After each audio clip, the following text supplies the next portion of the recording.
The project's been in the planning for about a year.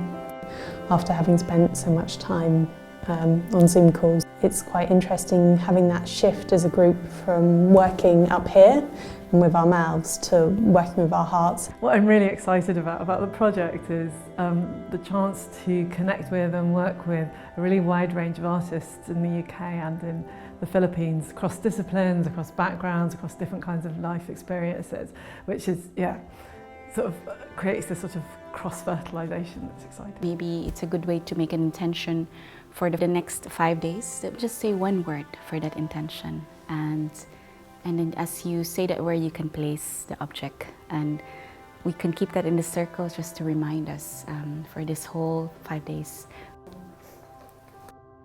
So this is my first real experience of anything like this sort of residency, being fully looked after, and just like you say, being given the space to really work through an idea or a concept, and in tandem with meeting other artists. It's phenomenal. I think many of us are probably aware why we are in this mess in the first place. It's because of our disconnection and industrialized worlds. Great thing when you bring people together that you get at a deeper level of dialogue and conversations. Before that, we had a series of online workshops where people had the chance to meet already, so we're not discovering each other while being at Hawkwood, but we were able to revisit a number of issues and discussions we had had, especially the ones that touch upon climate emotions and how we feel about the climate crisis and how we process climate grief. I think all of us have experienced very strongly the power of the arts in contributing to big transformation and change. In many ways, the arts have been integral to my practice. I've always seen how powerful it is, from the front lines, and how from a process-based approach of helping people connect to a deeper meaning and purpose to what they're doing. In our journey, resilience is more from a victim to survivor. You've become a survivor from the victim, and then you've moved on from survivor into a thriver if you're from a regenerative lens.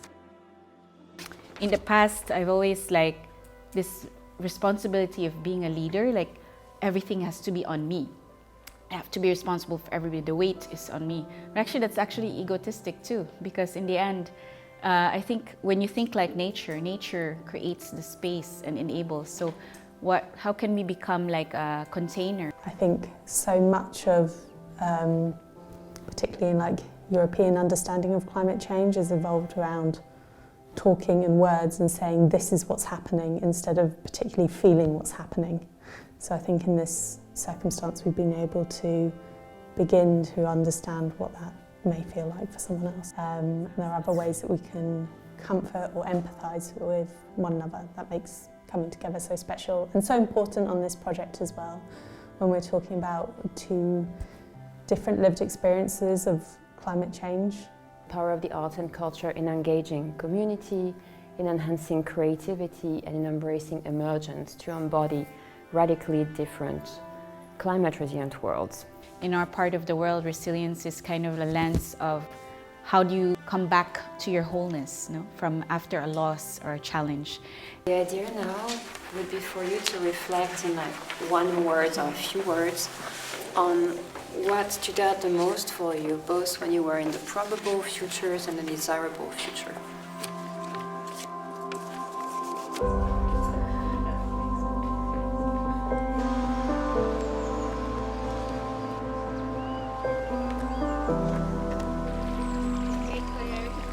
There's a lot of interest now in noticing, first of all, that we have this sort of Atlantic rainforest, it's called, so obviously not tropical, but it's quite special ecosystem. We feel cold physically, but inside it's very warm, connecting with people with the same love for Earth. And we've activated all our senses. Arts are very powerful. It's not like just facts and figures. The facts and figures are for the mind, but art moves hearts, basically. So that's what I believe. At first I was expecting to connect it with other artists, but it turned out I was even more excited to connect with myself, and it has been a really beautiful journey. This is a collaborative piece and it's woven on a Saori loom with all these beautiful coloured yarns, and we have been co-weaving this week, so everybody has, well, most people have contributed to this piece. And there's bark and grasses. When you bring people together in a space that's so well held, and Sarah and Laureline have had this incredible structure that has held us and allowed us to become very open and honest and make very deep connections very quickly. That's a really wonderful and special thing.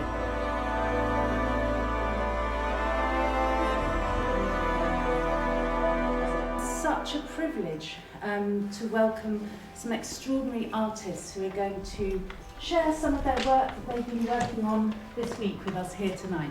For the first part of our program, we'd like to invite you for a short ritual, like an opening ritual, to ground ourselves, because we've been connecting with nature. Hello everyone, I'm Luis and I'm into photography. The emerging question now is, can images heal? And if they can, how?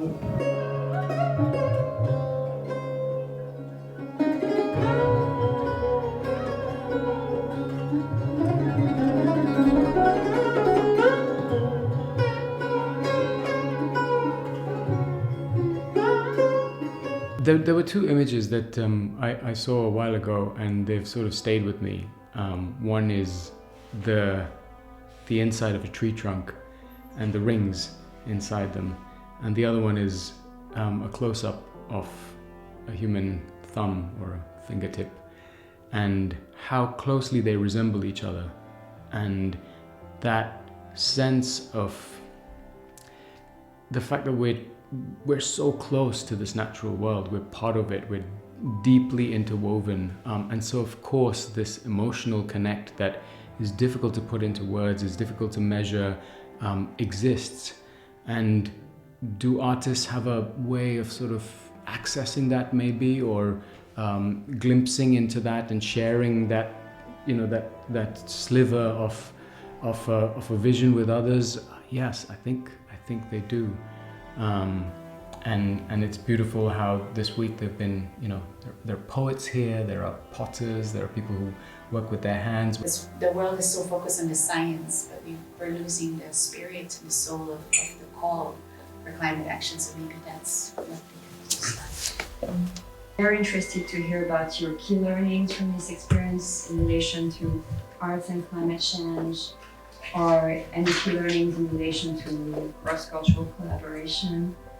And on a deeper level, like if you have any personal takeaways, what are you being called to co-create? And yes, if you'd like to share any other emerging ideas for collaboration, that would be great.